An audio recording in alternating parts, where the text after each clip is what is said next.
Magandang araw ho sa inyo mga kapatid. Saglitan lang po natin etong Quinta Committee.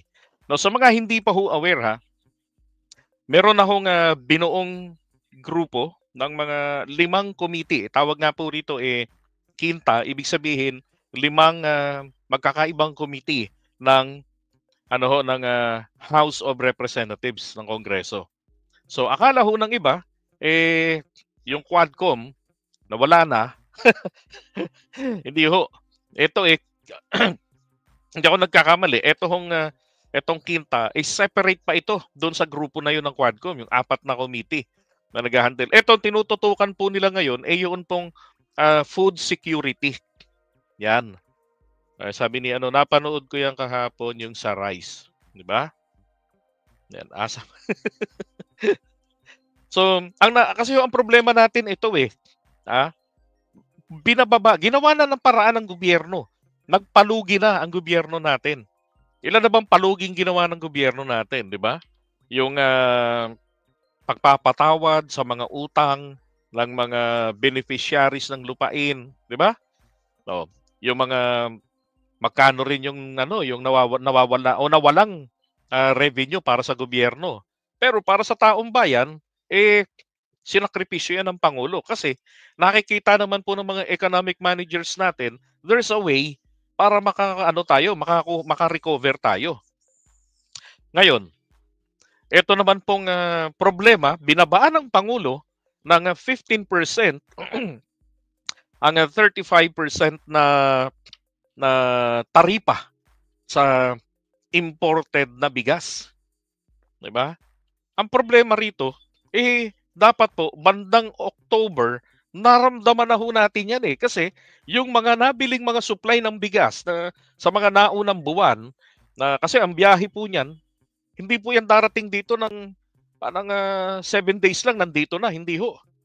Pag umorder ka niyan, it takes months bago ho makarating dito sa Pilipinas. Yung barko-barko, tonel-toneladang mga supply ng bigas, maging ng mga asukal. Di ba?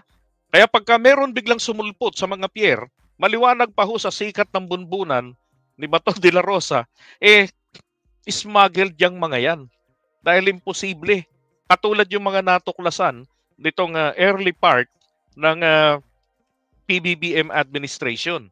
'Di ba? At yun nga po, nabuking talaga sila.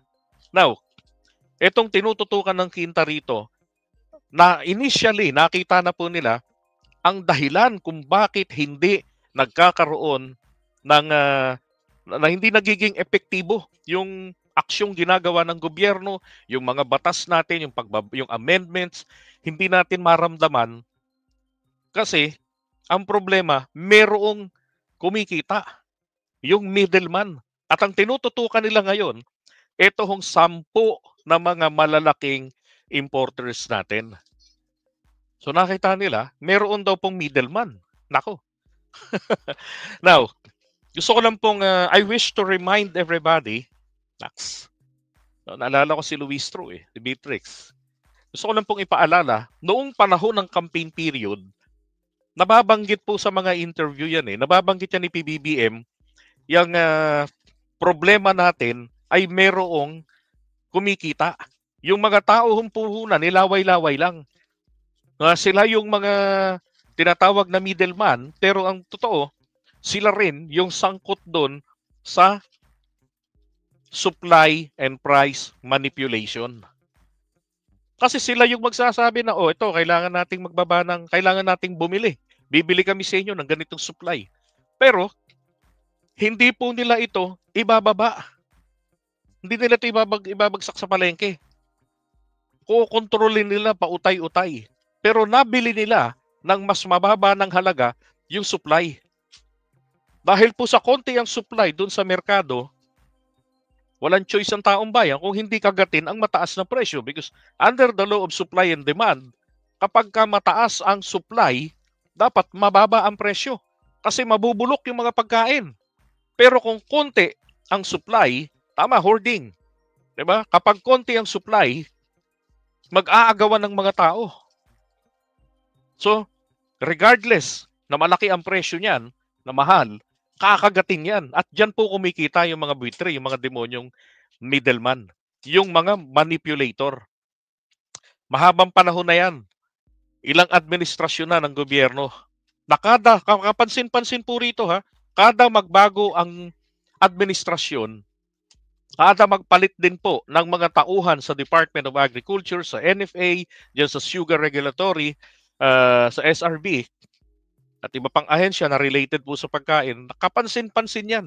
Meron at meron palagi na biglang maglolobo ang presyo, kukulangin ang supply. At ang kahindik-hindik pong nangyari noon, doon tayo napahiya sa sibuyas eh.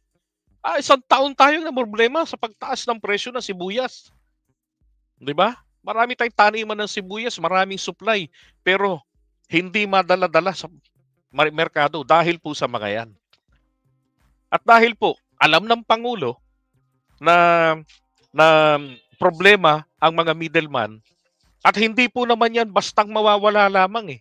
Yung mga middleman hindi yan bastang mawawala nang dahil alam ng Pangulo. Kaya eto ngayon, ang ginawa nila ngayon, kaya sabi ko sa inyo, yung mga investigation na yan, bagamat yan trabaho rin, bahaging trabaho ng Kongreso, hindi po natin mapapasubalian ang posibilidad na nasa likod niya ng ating Pangulo. 'Di ba? O ngayon, etong Quinta Committee, yan ang kanilang tinututukan. No. Na para malaman din, ma-expose sa mga tao, ma-expose sa merkado, sa mga stakeholders, sino-sino, papaano yung ginagawa na yan. At makagawa na naman sila ng panukalang batas para mahadlangan na yan. Kasi yun ang problema eh. Ito yung supply. Di ba? Local po natin, linawin ko lang, ang local production po natin ng mga palay, ang bumibili nito ay ang NFA. Ang NFA naman, dinidispose nila yan sa pang-ayuda, sa mga pantulong, pang-relief operation. Kumukuha ang mga LGUs, yung mga politicians natin, diyan sa kanila kumukuha ng bigas. Ito namang mga imported na binabaan na yung taripa.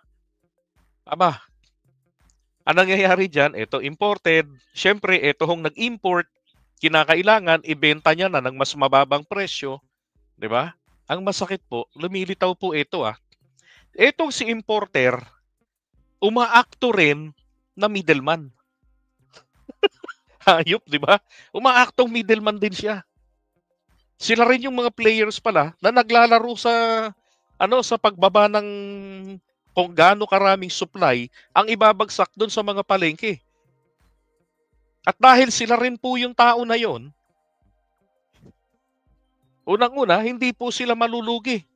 Dahil binabaan po ng gobyerno natin yung taripa, yung buwis na binabayaran nila.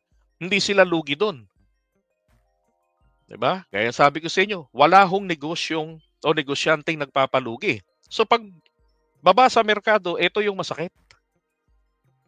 Konti ang ibabagsak na supply. Kasi Hoda, mabulok yan sa bodega nila. Kumbaga tayo, dapat nakabili na tayo ng presyong 40 pesos o mababa pa sa 40 pesos na bigas.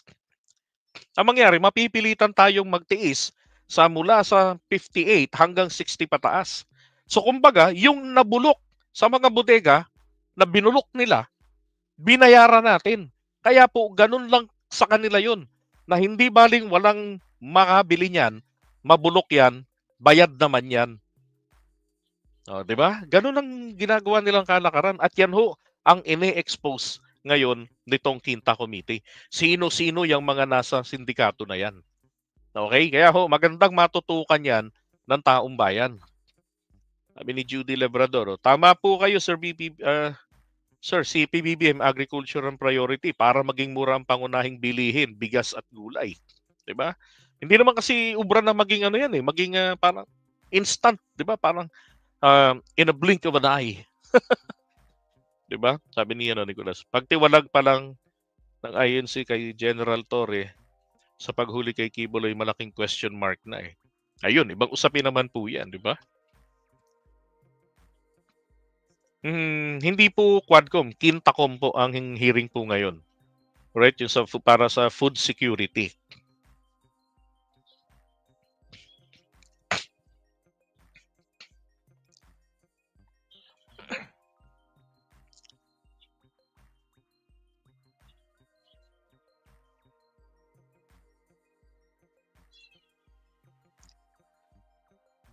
Okay, so ano ba oras? Ay naku, mag-aalas 10 na pala.